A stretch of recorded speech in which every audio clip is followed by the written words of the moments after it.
महाराज,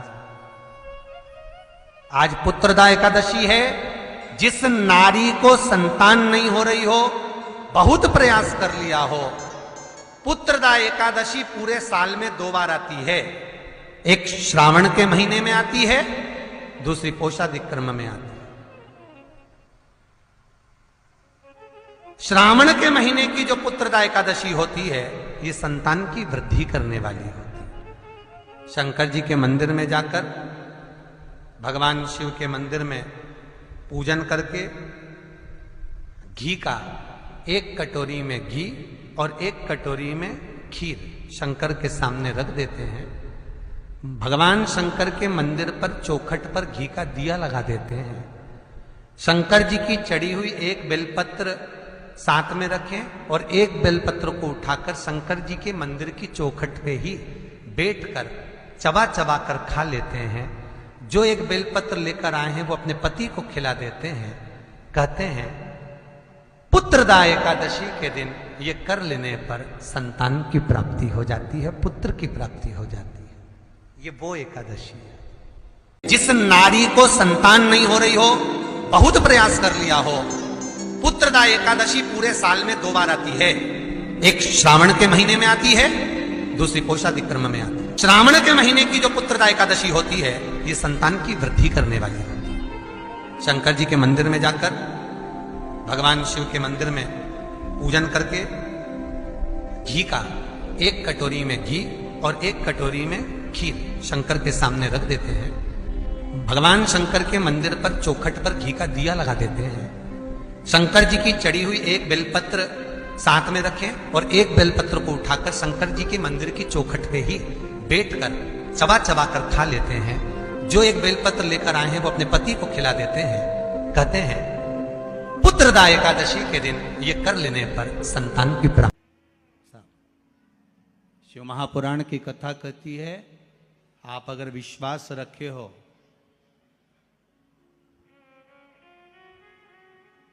सफेद आंकड़े की जड़, जिस नारी का संतान नहीं हो, गर्भ नहीं ठहरा हो, सफेद आंकड़े की जड़, जिस देव अधिदेव महादेव की कथा जिस तुम्बरुका जी ने श्रवण कराई है, शंकर भगवान जिनके सामने बैठकर शिव पुराण की कथा सुन रहे हैं, उन तुम्बरुका जी का नाम लेकर शिवलिंग पे से 21 बार घुमाकर मंदिर में ही कमर पर 7वें दिन रजस्वला धर्म के जो बांध लेता है और 1 पीपल का पत्ता अवधूतेश्वर महादेव का नाम लेकर शंकर पर चढ़ाकर उसको गाय के दूध में उकाल कर रात्रि को दोनों पति पत्नी अगर पीकर सोते हैं, 3 महीने में भगवान भोलेनाथ उसकी गोद भर देते हैं। ये शिव कथा। शंकर देता जरूर है। माता अंजना के यहां स्वयं शिव महापुराण की कथा कहती है, स्वयं शास्त्र वर्णन करता है, माता अंजना माता के गर्भ से संतान नहीं हुई। 42 वर्ष की माता अंजना हो गई थी और 42 वर्ष की होने के बाद भी माता अंजना के गर्भ से संतान नहीं थी। जब संतान नहीं हुई तब बार बार निवेदन करा महाराज केसरी से, तब नहीं संतान हुई तब अपने पिता से जाकर निवेदन करा, पिताजी गौतम बाबा से निवेदन करती है माता अंजना कि मेरे गर्भ से संतान नहीं, मुझे औलाद नहीं, क्या करूं? तब गौतम बाबा ने कहा एक पार्थिव शिवलिंग का निर्माण करो, मिट्टी का शिवलिंग बनाओ, उसकी पूजन करो। और माता अंजना उस मिट्टी के शिवलिंग के पूजन में ऐसी लीन हो गई कि मिट्टी का शिवलिंग का निर्माण करती, पूजन करती। एक बार देवाधिदेव महादेव ने कह दिया, जाओ पार्वती जरा जाकर पूछो कि अंजना को चाहिए क्या, अंजना माता को चाहिए क्या। अच्छा, सारे देवताओं को सबसे ज्यादा टेंशन देवाधिदेव महादेव से रहता है, क्योंकि ये बिना सोचे बिना समझे किसको क्या दिया है कोई भरोसा ही नहीं होता। एक बार तो ब्रह्मा जी ने खुद ने कह दिया, साहब हमको तो इस्तीफा दे दो, हमको नौकरी करना ही नहीं बैकुंठ में बिल्कुल भी। तो भगवान विष्णु ने पूछा हुआ क्या? बस प्रभु, राजा श्वेत की अंतिम समय, प्राण छूटने का दिन, उसको यमराज लेने के लिए गए और देवाधिदेव महादेव वहां खड़े हो गए और क्या क्या लेके मत चले जाना, उसकी अंतिम सांस, और क्या क्या लेके मत जाना। और मेरा बेटा जब लाने लगा तो उसके प्राणों को हर लिया, यमराज ही मर गया। फिर मेरी पोती गई मृत्यु देवी, उससे कहा उठा ला राजा श्वेत को। वो राजा श्वेत को जैसी मृत्यु देवी ने फांस डाली, भगवान शंकर ने उसको भी मार दिया। अब बताओ, सूर्य नारायण भगवान बोले कि मेरा बेटा भी मर गया, मेरी पोती भी मर गई, अब बताओ क्या करें। तो भगवान ब्रह्मा जी ने शंकर जी से जाकर कहा, भोलेनाथ ये आपकी आदत बहुत गलत है, जब इसको मरना था तो आपने क्यों बचाया। शंकर जी बोले मेरे मंदिर में बैठा था, जगह तो देखो कि कहां बैठा है।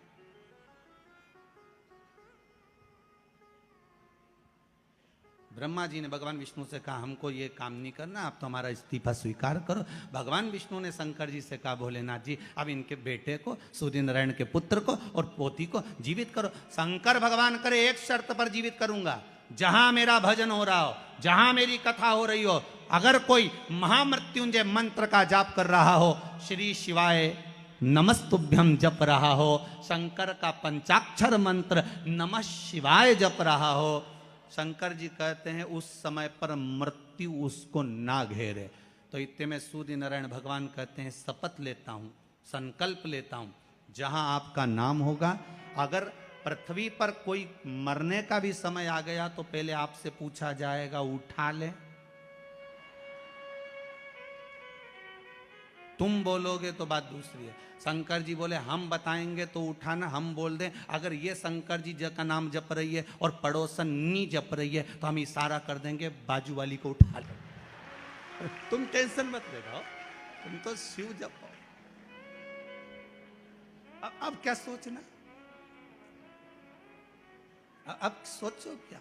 इसलिए शिव का धीमा बजाओ भोलानाथ डमरू। एक बात का और स्मरण रहे, खाने के लिए जो बेलपत्र हम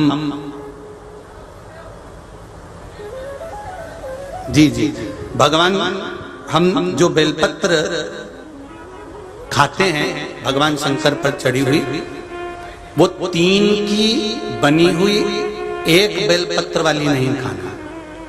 कई बेलपत्र आपने देखा होगा कि 3 की 1 वाली भी रहती है, कि वो तीनों एक जैसी रहती है, इस तरह से दिखने लगती है। वो देखिए आप लोगों ने, 3 की 1 दिखती है, वैसी नहीं। बेलपत्र जो 3 पत्ते की होती है, फिर अच्छे से समझ लेना, जो 3 पत्ते की बेलपत्र होती है, उसी बेलपत्र को शिवजी पर चढ़ाकर उसी बेलपत्र का सेवन करना चाहिए। और एक बात और अच्छे से समझ लो, अगर बेलपत्र खाने से मुख में छार आ रहा हो, जीवान क्षारित हो रही हो, या छाले पड़ रहे हो, किसी किसी को सहन हो पाता है, नहीं हो पाता, तो हफ्ते में 2 हफ्ते में 1 बार पा सकते हो। वो भी हो तो बेलपत्र को सुखाकर या बेलपत्र की गोली बनाकर पानी से निगल भी सकते हैं। पर उसका जो प्रयोग है, उसका जो आनंद है, वो आनंद ही देगा, उसका फल मिलेगा। आज भी शिव महापुराण की कथा कहती है, जिसके शरीर में काया का रोग हो जाता है, सोरायसिस जैसी बीमारी हो जाती है, खाल निकलने लगती है, चेहरे पर कालापन आ जाता है, आंखों के नीचे कालापन आ जाता है, या शरीर में काले काले धब्बे पूरे शरीर में कहीं पर भी पड़ जाएं, डॉक्टर का इलाज करवाओ, डॉक्टर को शिव मानो, जो दवाइयां दे वो खाओ, जांचें करने की बोले जांचें कराओ, पर साथ में एक काम और करो, शंकर भगवान को 5 बेलपत्र 5 दुर्वा समर्पित कर एक ही लोटे से 5 बार थोड़ा थोड़ा जल सुंदरेश्वर महादेव के नाम से चढ़ाओ। कौन से महादेव? सुंदरेश्वर महादेव। जो जल चढ़ाया है उस जल को कटोरी में झेल कर लेकर आओ, 5 दुर्वा में से 1 दुर्वा 1 बेलपत्र उठाकर ले आओ। बेलपत्री को सुबह के समय खा लो, दुर्वा को प्रदोष काल में खा लो, और वो पानी को पूरे शरीर पर 5 बार लगाना चालू कर दो। शरीर में कितना भी अगर कालापन आ रहा होगा, छट्टे पड़े होंगे, सोरायसिस जैसी बीमारी भी होगी, तो लगभग 1.5 महीने के अंदर पूरा काया ठीक होना प्रारंभ हो जाएगी। सुंदरेश्वर महादेव का इतना महत्व, इतना महत्व। कौन से महादेव? सुंदरेश्वर महादेव। शिव का प्रतिबिंब स्वरूप देखा, मीनाक्षी ने शंकर भगवान का स्वरूप देखा। राजा मलय ध्वज को मालूम पड़ा, और राजा मलय ध्वज ने हाथ जोड़कर सुंदरेश्वर महादेव के साथ में मीनाक्षी देवी का मंगल विवाह कर दिया।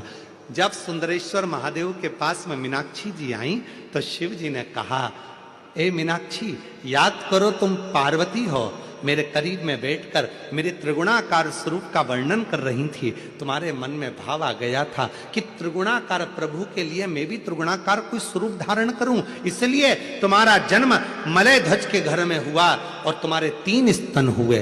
3 स्तन होने पर तुम्हारा एक स्तन मुझे देखकर नीचे गिरा और तुम मुझे सुंदरेश्वर महादेव के रूप में प्राप्त कर ली। हे मीनाक्षी, संसार सागर के उद्धार के लिए तुम मीनाक्षी के रूप में पूजाओगी और मैं सुंदरेश्वर महादेव के रूप में पूजाऊंगा।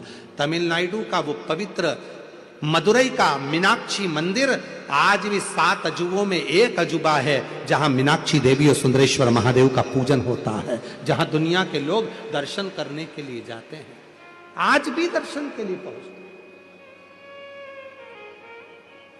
शिव का वो स्वरूप, मीनाक्षी देवी का वो स्वरूप, लोग जाते जरूर हैं। कहां गए थे? मदुरई गए थे। कहां गए थे? तमिलनाडु में मदुरई में मीनाक्षी मंदिर गए थे दर्शन करने का। इतना बड़ा मंदिर, 7 अजूबों में एक मंदिर। कभी मदुरई के उस मीनाक्षी मंदिर का इतिहास थोड़ा तो स्मरण में लाओ कि आखिर मीनाक्षी देवी थी कौन, सुंदरेश्वर महादेव थे कौन, क्यों प्रकट हुए, क्या कारण बन गया था कि माता मीनाक्षी के 3 स्तन हो गए थे, कारण क्या बन गया था, उसका स्मरण अपनी बुद्धि में होना चाहिए। आने वाली पीढ़ी, आने वाले बच्चे जब मदुरई जाएंगे तो आप उनको बता सकती हो कि यह मीनाक्षी देवी का मंदिर है, जो मां पार्वती का स्वरूप था, त्रिगुणाकार प्रभु के लिए त्रिगुण स्वरूप धारण करा था, इसलिए इनके 3 स्तन हो गए थे। बच्चे पूछेंगे, मम्मी ये कौन सी माता है जिनके 3 स्तनों का दर्शन होता है? बताना पड़ेगा आपको कि त्रिगुणाकार प्रभु के लिए त्रिगुणाकार स्वरूप धारण करने वाली वो मां मीनाक्षी थी, वो माता मीनाक्षी का स्वरूप था। त्रिगुणाकार प्रभु के लिए मेरी जीजियों, कभी कभी जिस व्यक्ति के शरीर का ताप नहीं उतर रहा, ताप मतलब बुखार, बुखार उतर ही नहीं रहा, डॉक्टर अपना काम कर रहे हैं, उनको करने दो, क्योंकि डॉक्टर शिव का रूप है। डॉक्टर दवाइयां दे रहे हैं, देने दो, डॉक्टर शंकर का रूप है। वो जांच का बोले जांच कराओ, दवाई का बोले दवाई खाओ, सब कुछ करो। उसके बाद भी अगर आधी रात को कोई डॉक्टर नहीं मिल रहा है और बहुत तेज बुखार शरीर में चढ़ गया है, बहुत तेज बुखार चढ़ गया, बहुत तेज। महाराज, एक यदि बहुत तेज बुखार चढ़ गया है और उतर ही नहीं रहा और उस समय पर कोई अपने दवाई भी दे दी, सब कुछ कर लिया, पर फिर भी वो बुखार उतरने को तैयार नहीं, तो अपने ही घर में जो भी शंकर का शिवलिंग हो, जो भी शिवलिंग, उसको तुरंत एक पात्र में रख लीजिए और हाथ में 2 कटोरी में या 2 पात्र में जल ले लीजिए और भगवान शंकर का नटराज रूप का दर्शन करिए। अपनी बुद्धि में नटराज भगवान का स्मरण करो कि जो चारों तरफ नटराज जी के अग्नि है, चारों तरफ। आप लोगों ने नटराज मूर्ति का दर्शन करा है कि नहीं करा? किस किस ने करा है जरा बोलो? सबने करा है ना? नटराज भगवान के नत्य की मूर्ति में चारों तरफ अग्नि का गोला है, चारों तरफ। नटराज भगवान का, नटकेश्वर महादेव का स्मरण कर कर दोनों कटोरी में जो जल है या पात्र में जल है, उसको धीरे धीरे शंकर भगवान पर, नटराज भगवान के चारों तरफ जो ज्वाला है, अग्नि है, उसका स्मरण कर कर चढ़ा दीजिए। शिवलिंग को उठाकर वापिस अपनी जगह पर रख दीजिए। जो कटोरी में जल इकट्ठा हुआ है प्लेट में, उसमें एक वस्त्र गीला कर लो और उसी वस्त्र को गीला करने के बाद एक चावल का दाना उस पात्र में डालकर रख दो जिसमें पानी था।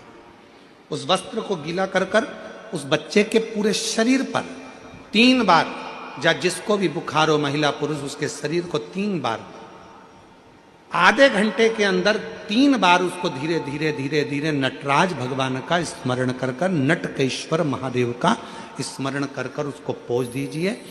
7 से 8 मिनट के अंदर उसका बुखार पूरा उतरना प्रारंभ हो जाता है। वो ज्वाला अपने आप धीरे धीरे शांत होने लगती है। अपने दवाइयां जरूर लेना, डॉक्टर को जरूर दिखाना, क्योंकि डॉक्टर शिव का रूप है, पर उसके साथ में नटकेश्वर महादेव का स्मरण भी कर। नटकेश्वर